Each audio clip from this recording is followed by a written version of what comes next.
Well, the largest similar study presented today with Olaparib was study 19 that similarly showed improvement in progression-free and overall survival in these patients, which are recurrent patients with ovarian, fallopian, peritoneal tube cancer that are platinum sensitive, that received the 2 previous lines of treatment. However, in study 19, the treatment was with Olaparib capsule as opposed to tablet that's currently being used, and that was used in SOLO2.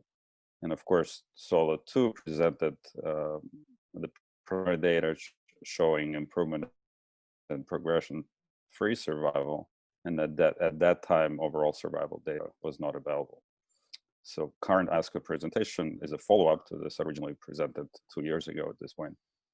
Data showing progression-free survival that led to FDA approval of Olaparib in this setting, now demonstrating significant improvement in overall survival in this subset of patients that are BRCA-mutated, platinum sensitive with recurrent ovarian cancer.